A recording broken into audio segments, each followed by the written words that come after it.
le mois de février.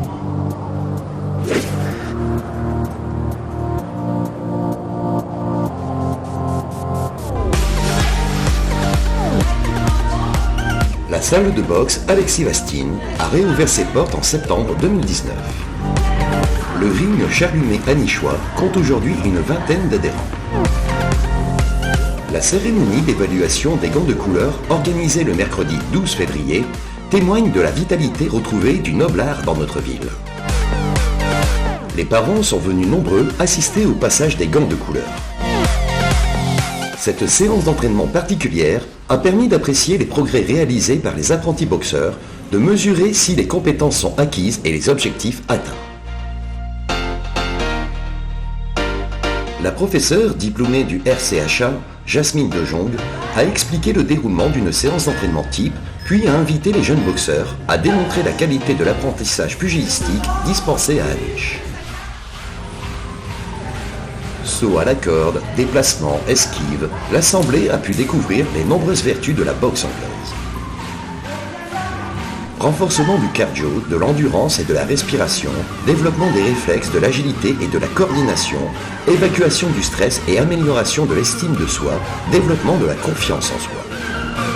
Quelques assauts ont permis aux parents de mieux cerner les contours de la discipline choisie par leur enfant. En boxe éducative, les coups ne sont pas portés. Il s'agit juste de toucher et d'appliquer les techniques apprises en amont. Le respect de l'adversaire revêt une importance primordiale.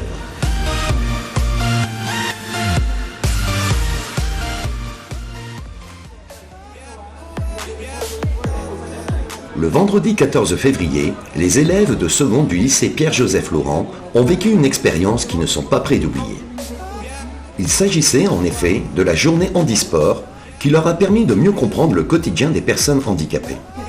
Pilotée par Vanessa Vagneuve, professeure de sciences et techniques médico-sociales, Christophe Gritti, infirmier, les professeurs d'éducation physique en partenariat avec les élèves de la faculté de sport de Valenciennes, la journée handisport a tenu toutes ses promesses. Environ 120 élèves de seconde, âgés d'une quinzaine d'années, ont découvert de façon très concrète la problématique de personnes en situation de handicap. 4 ateliers ont été proposés aux élèves qui ont pu discuter avec des sportifs handicapés sur les causes de leur infirmité et des difficultés qu'ils rencontrent. Les jeunes lycéens ont également été sensibilisés aux addictions par les personnels du centre de soins d'accompagnement et de prévention en addictologie du centre hospitalier de Douai. À l'heure du bilan, les organisateurs peuvent se réjouir du succès de cette journée. Les lycéens ont vécu une belle expérience et un véritable moment de partage. Pour l'établissement, c'est une ouverture réussie sur l'extérieur qui mérite d'être reconduite.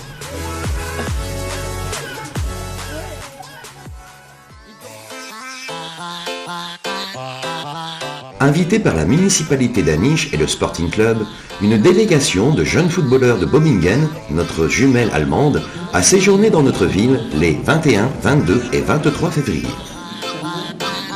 Au-delà de l'aspect sportif, cette rencontre s'est avérée de nouveau un moment fort d'amitié franco-allemande.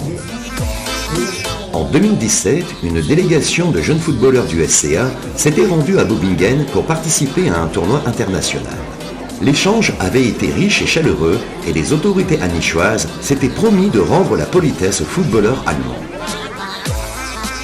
Le match retour qui a eu lieu le 23 février a tenu toutes ses promesses et restera longtemps gravé dans les mémoires d'un côté et de l'autre du Rhin.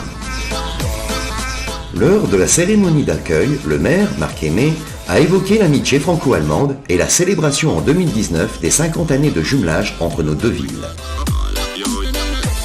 Pour clore son propos, le maire a remercié tous les artisans de ce grand moment d'amitié, les élus, les personnels et les responsables des deux clubs de foot.